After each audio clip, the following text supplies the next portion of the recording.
Welcome to Saturday Specials with Cursed and Curious. Yes, I know this report is a little late, but ghost hunts take time, evidence needs reviewing, and honestly, we had ghosts to hunt. This is the investigation report from Judge's Lodgings, carried out on the 1st of November 2025. Group A.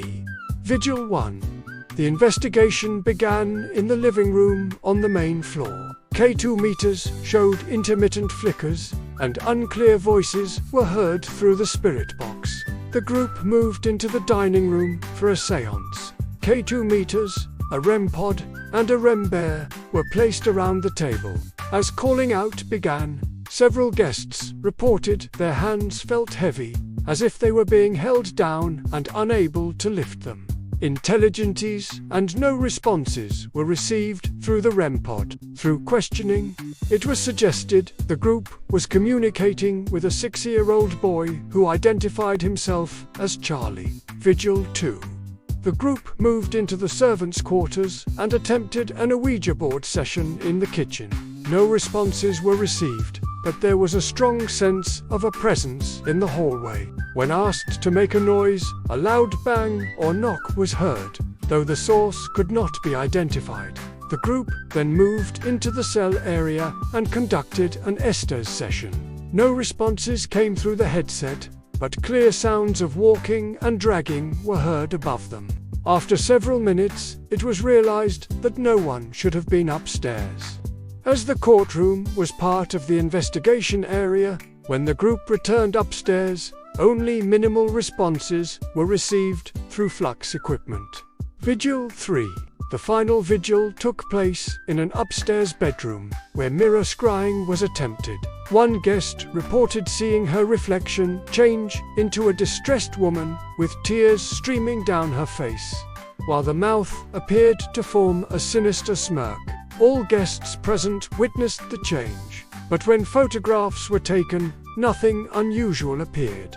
Later, a spirit box session produced a voice clearly speaking the name of a host, repeatedly responding with profanities. Other voices were heard but could not be identified, and at one point what sounded like a female scream was reported. A loud bang was also heard from inside the wardrobe, which could not be debunked. Group B.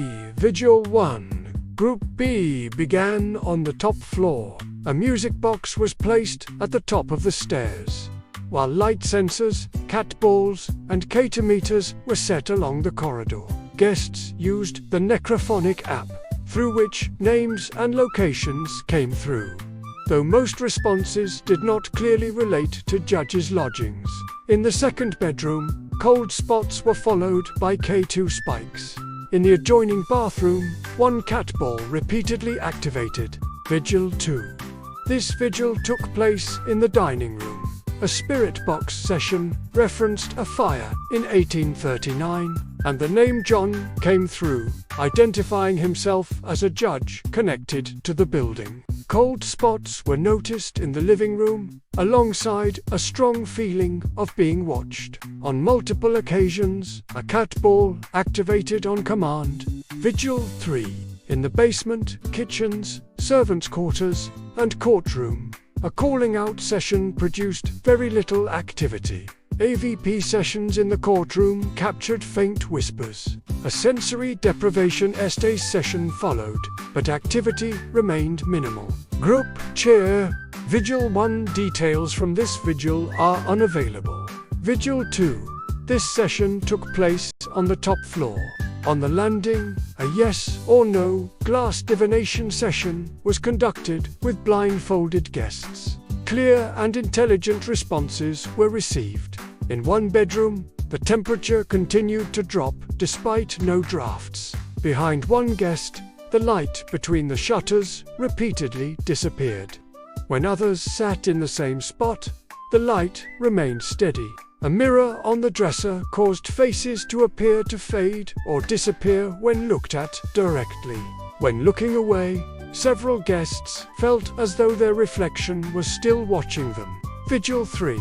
For the final vigil, all groups gathered together. Loud bangs were heard almost immediately, and the music box activated despite facing away. Sighing, humming, and quiet conversations were reported. When the group spoke or laughed, the bangs stopped. When silence returned, the bangs would start again.